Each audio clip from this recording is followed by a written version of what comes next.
Buenas, buenas, ¿cómo están? ¿Cómo andan? Caballero, ¿qué tal? Carlita. Buen día. Moca, buen día. Sibeira. ¿Cómo le va? Y oyentes, oyentas, audiencia, veedores, ¿cómo se dice? Los que nos están mirando. Viewers. Eso. Televidentes. Televidentes, pero si nos miran por YouTube serían YouTube videntes. Si nos miran por Está Twitch bien. serían Twitch videntes. Así que videntes, digamos, para redondear. Che, lo tiro así de la mesa como para empezar el ping-pong. Me da la sensación, o en este momento puntual de la campaña, en este recorte puntual de la campaña, falta un montón para la elección y sabemos que puede pasar un montón de cosas, pero el candidato del oficialismo aparece como más ordenado en su campaña, a pesar de que sea una campaña que a veces parece que lo encuentra un poco solo y lo que fuera, pero se lo ve más centrado, más ordenado que a los otros dos candidatos que no terminan de encontrar el tono, que variaron tanto el tono que tenían antes de las PASO con respecto a lo que ofrecen ahora, que o no se ubican o los que están alrededor de ellos no les siguen muy bien el hilo. Y entonces tenemos por un lado en el equipo de Javier Milei a 5 o 6 economistas dando 5 o 6 versiones diferentes de cómo sería el plan. Y por el lado de Patricia Bullrich, algo que a esta altura del partido parece una no campaña, porque no hay una idea, no hay un eje, no hay... Son los halcones pintándose de blanco, ¿viste?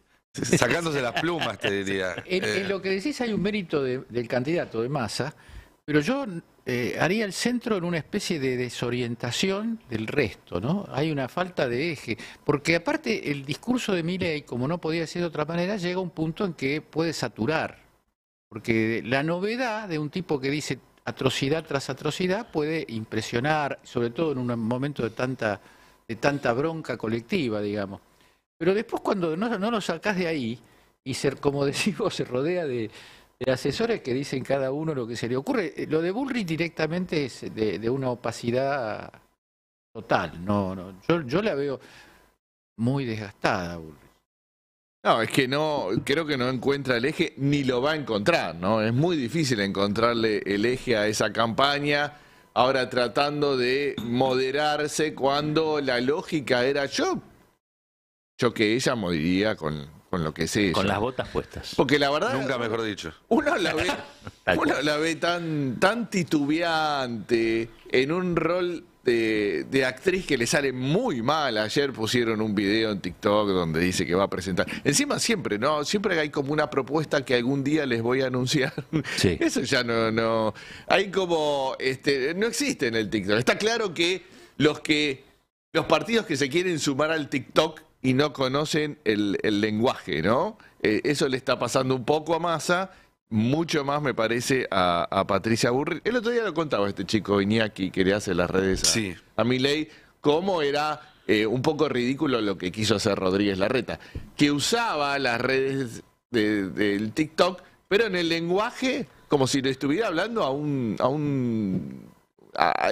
tontito, era el lenguaje al joven, digamos, ¿no? Era como si fuera un niño. Es un adulto, hablarle de igual a igual. La imagen esa también del señor Burns, ¿no? Entrando disfrazado de skater con la gorrita para atrás y la remera, ¿no? Una cosa de querer adoptar un lenguaje que no es propio sin hacer ningún tipo de transición, diciendo, las Swifties, cuéntenme que... Claro. No se cree, Horacio. No, nadie se cree. Nadie se lo cree. Y para terminar, lo que decís de Massa, que me parece que se encontró una lógica de decir, bueno, no hablemos tanto más del pasado, de lo bien que se hizo, empecemos a hablar del futuro, y me parece que claramente tiene que ser el mensaje de Unión por la Patria, porque la gente está esperando. Sí, hablar del futuro y también hablar haciendo, porque uno de los déficits que tenía era que muchas de las cuestiones que él proponía le llegaba la respuesta y ¿por qué no lo haces ahora? Claro.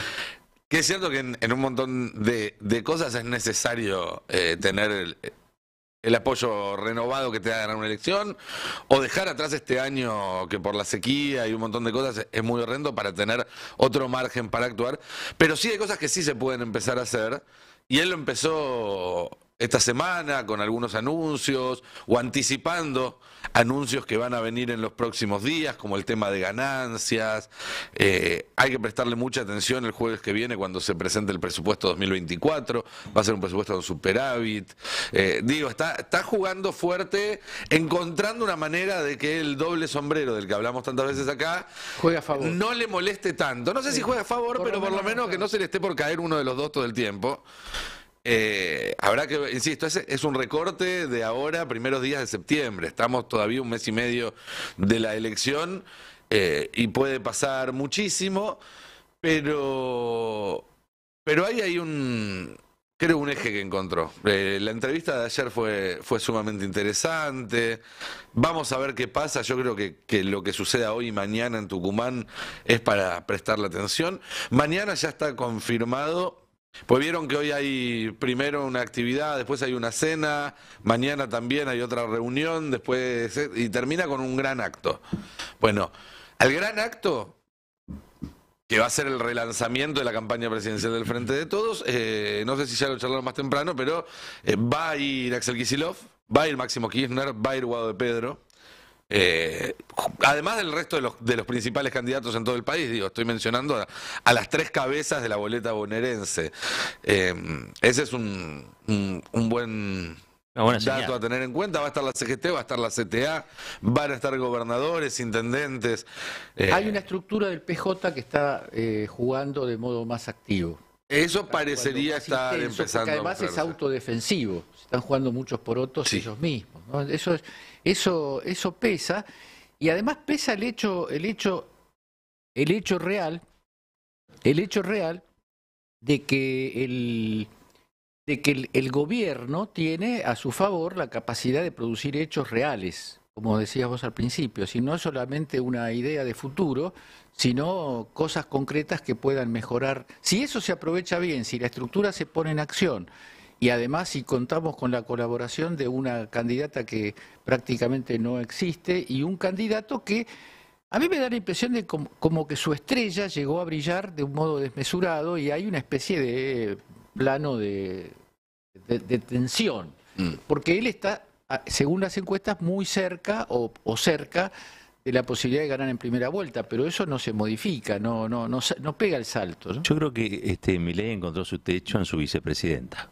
Me parece que Victoria Villarruel creo que le puso un techo a eso que parecía ser de un crecimiento vertiginoso, o incluso el riesgo real de que ganaran una primera vuelta. Digamos, Sí. ¿no? Había que ver qué pasaba con los votos de Juntos por el Cambio allí.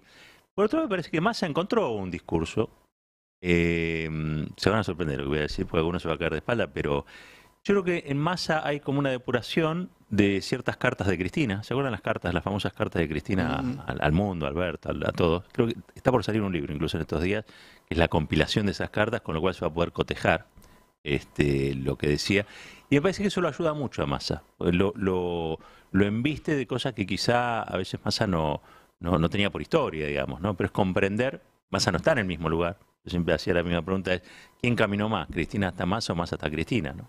Y me parece que Massa está haciendo un recorrido ahora como candidato que incluso lo pone en una situación interesante y viste que el peronismo se desordena cuando aparece ahí en condiciones de ganar. La victoria generalmente quiere tener muchos amigos. Sí.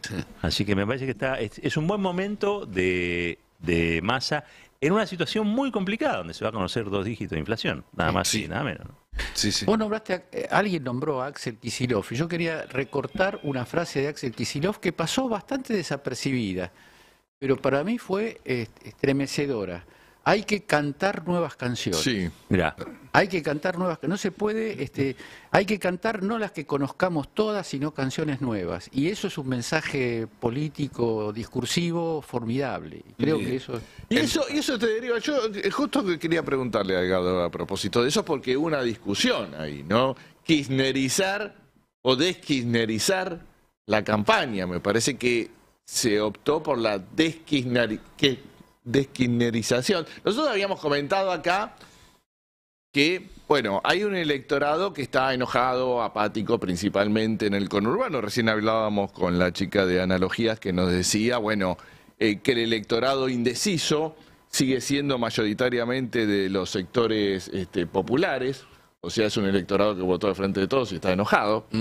Y decíamos que, lo habíamos comentado en un pase, no sé si esta semana o la semana pasada, que creíamos que Cristina era la que tocaba una veta emotiva por ahí en un electorado enojado, que bueno, si ella interpelaba a ese elector, tal vez lo motivara a salir el domingo 22 de la casa e ir a votar. Parecería, por esta lógica, es que incluso Massa dice que lo charló con Cristina, que ella se mantendría así, o afuera o en un muy segundo plano. Quería preguntarte a vos cómo lo veías eso. No, yo creo que es así. Ahora, yo no tomaría la frase de Axel en un sentido de deskirchnerización. Yo creo que hay que tomar esto como un proceso evolutivo, como un proceso que está en una situación de cierto estancamiento, de cierta dificultad para desarrollarse, y creo que en eso hay un problema de discurso, porque cuando a vos te va bien, como al kirchnerismo le fue bien en los años del Bicentenario, en los años posteriores, con una determinada retórica y con una determinada configuración de fuerzas, tendés a ir a lo seguro.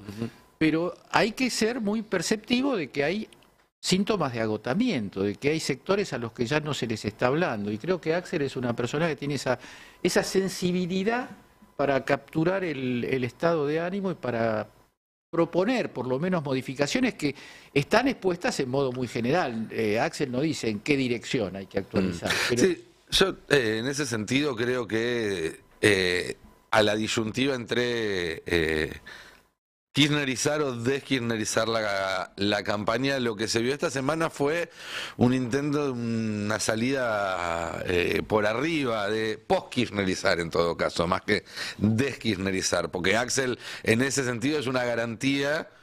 Digo, si lo de la nueva canción lo salía a decir Massa, ya hubieran estado todos con el cuchillo en la mano para saltarle. Que lo diga Axel permite discutirlo en otros términos.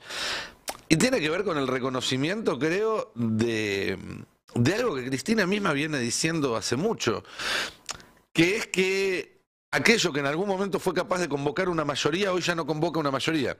Y necesitas de mayorías para torcer el rumbo del país, con lo cual no importa si sos el 40, el 35, el 27, no alcanza. Necesitas encontrar una manera de atraer a otros sectores, y no hablo de dirigentes, creo que está claro que se habla de eso, de los que se quedan en la casa, o de los que votaron a Cristina, votaron a Alberto y ahora quizás votan a Milei, por el desencanto, porque sienten que esa experiencia ya está agotada.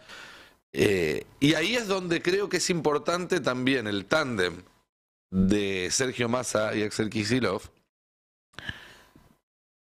pensando en lo que viene hacia adelante, porque sabemos que, más allá del resultado de la elección, el riesgo más importante es el de una fragmentación que haga imposible reunir mayorías y que termine de licuar el poder del Estado y el poder político en la Argentina, como pasa en Perú, como pasa en otros países.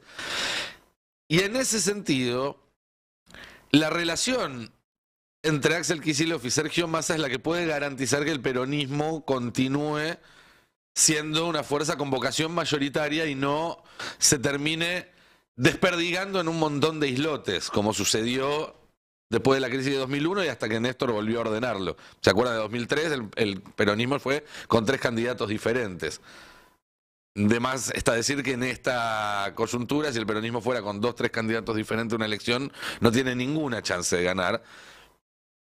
Entonces ahí en el vínculo entre ellos dos, que potencialmente son rivales también, ¿no? Porque Axel Kicillof en el 27 no va a poder ser reelecto en la provincia de Buenos Aires, la salida es la presidencia, y en ese caso Massa será o bien un presidente que buscará reelegir, o bien alguien que se quedará con el liderazgo de un sector importante del peronismo y que también pretenderá en el 2027 volver a jugarlo. Pero si ellos logran que prime más una mirada estratégica, que los lleve juntos, y después en todo caso, si llegara, estamos hablando de un escenario lejísimo, pero se puede dirimir en una primaria o en una interna, pero entender que en estos 4 años esa alianza la alianza entre Axel y Sergio Massa en los 4 años que vienen por delante, sea gobierno o no el peronismo, es la llave para que siga siendo un movimiento con vocación mayoritaria y no un islote de proyectos más pequeños y más lejos del poder. Yo ahí me parece que también el tema de las mayorías es un tema complejo, no solamente en la Argentina, ¿no? Me parece que en el mundo es difícil constituir nuevas Sin mayorías. Y muchas de esas mayorías se constituyen por hechos fortuitos, de coyunturales. Ayer pasó algo en la legislatura porteña que a mí me interesa remarcar, porque recién mencionaba que la vice de Milei es su techo. Sectores del el radicalismo, ¿sí? La coalición cívica, el Frente de Izquierda y Unión por la Patria votaron juntos un repudio a Milei. Y por el otro lado se impuso la alianza un poco obvia entre Milei y Macri, digamos, ¿no? Y el PRO, o lo que queda del PRO. Y ahí me pareció que se estaba configurando un anticipo de lo que podría llegar a ser un escenario, de balotaje, por ejemplo, de balotaje. Y ahí se algo interesante porque estás muy competitivo, porque está claro lo que representa Milei para un montón de gente que no te votaba a kirchnerismo ni a ganchos. Y me parece que se construyó esa posibilidad y esa es una buena noticia, porque hace un mes y medio atrás realmente nadie tenía demasiada esperanza de que esto era posible. Ahora estamos discutiendo si Massa va a reelegir o si Kicillof va a ser un presidenciable. Era inimaginable hace 3 semanas atrás lo que estamos hablando. Es muy importante, Roberto, lo que está diciendo, porque no tiene vigencia solamente en la elección. Por supuesto que lo que decís del balotaje hoy es lo que tracciona. Sí.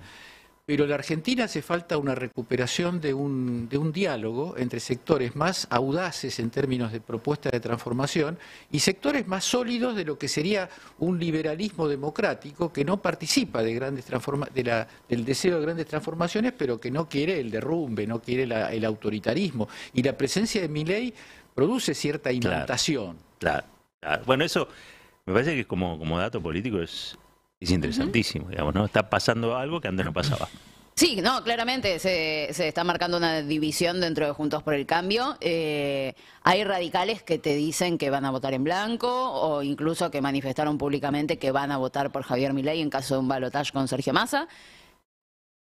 No sé hasta qué punto creer realmente en eso, porque las dos patas de la UCR, tanto la que maneja Gerardo Morales como la que lo tiene Martín Lustó, Jacobiti, como caras visibles, ya se manifestaron preocupados por lo que representa Javier Milei y Victoria Villarruel en todo esto, incluso la juventud radical, que es importante por este recambio generacional también de los pibes, los más jóvenes, que entiendan qué es lo que está sucediendo, si bien no estamos hablando de chicos de 16 años.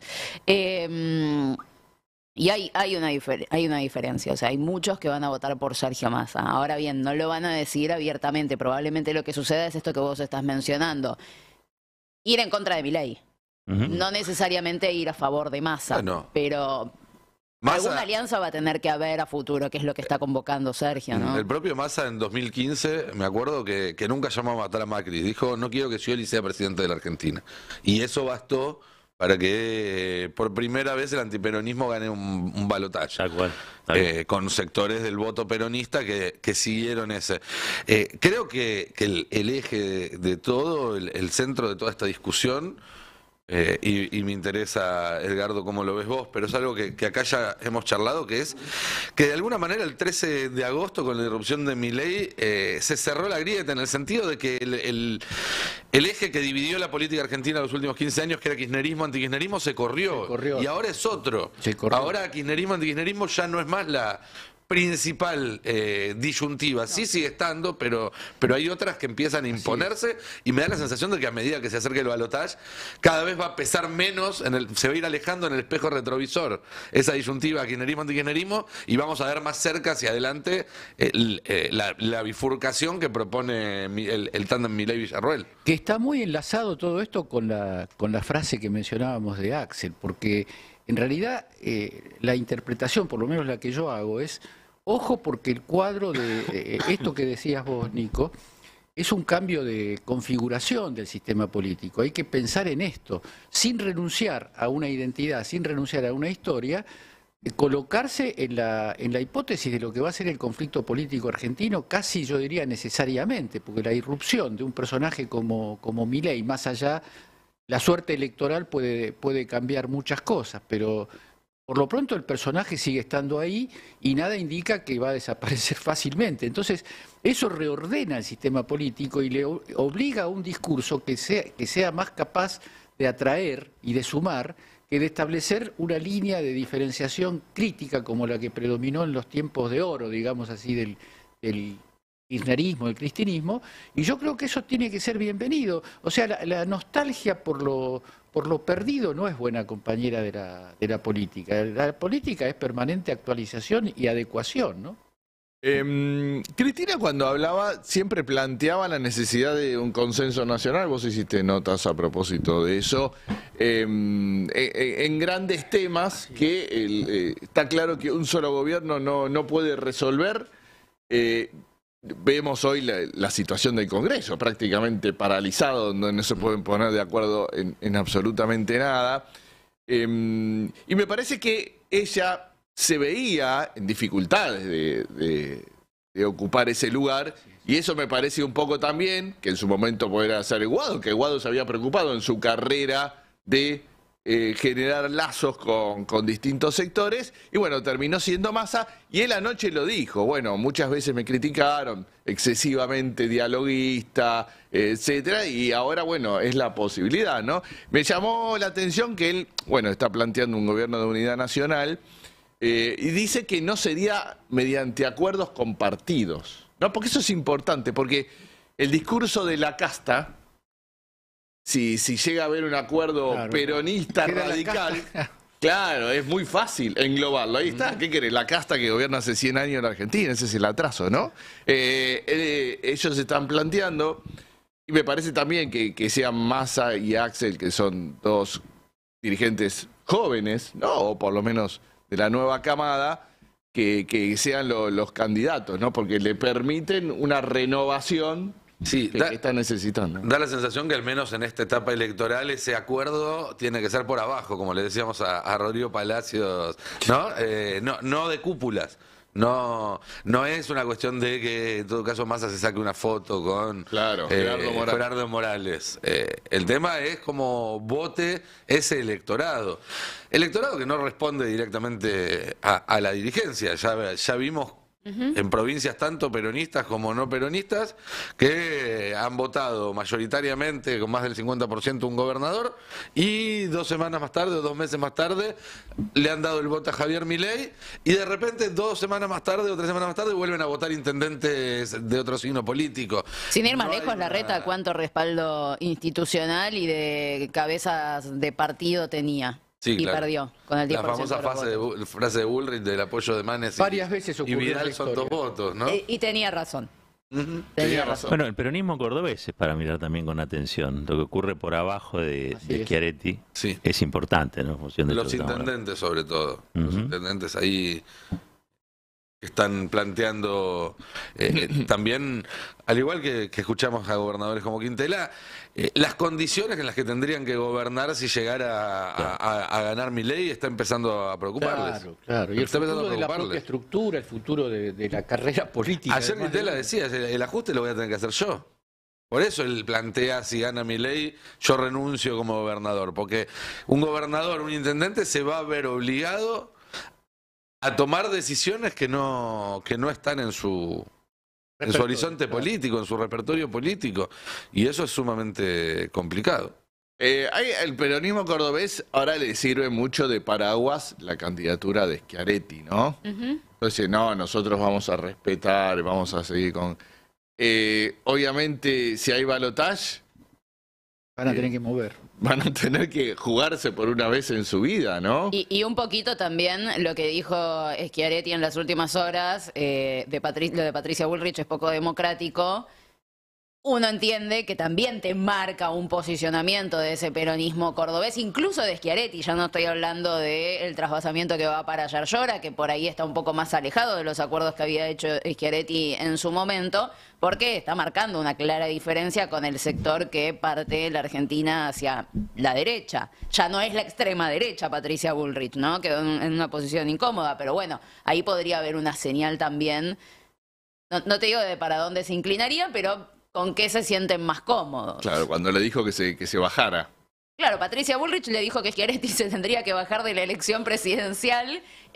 Hay un sondeo interesante que muestra que el voto de Horacio Rodríguez Larreta se fragmenta un montón y que hay un 6,5% de esos votos que se irían con Schiaretti. Entonces, bueno, eso puede explicar también la necesidad de Patricia Bullrich de no tener otra fuerza a la cual se puedan ir los votos que sacó Juntos por el Cambio el 13. Ahí vi a Cobrel, un poco democrática. el consultor, que me pareció que hubiera estado bien en Twitter diciendo, Schiaretti se perdió la oportunidad de responderle a Bullrich, la que te tenés que bajar sos vos. Que no tenés ninguna chance de ganar. Eso hubiera sido una buena respuesta. Sí, y también me pregunto con una mano en el corazón, ¿no? me pregunto con una mano en el corazón si hay alguien que votó a Larreta en las PASO y antes de ir por Bullrich elige a Schiaretti, si Schiaretti no estuviera, si elegiría a Bullrich o no seguiría ese caminito que lleva directamente a Sergio Massa. Un país unido por la radio.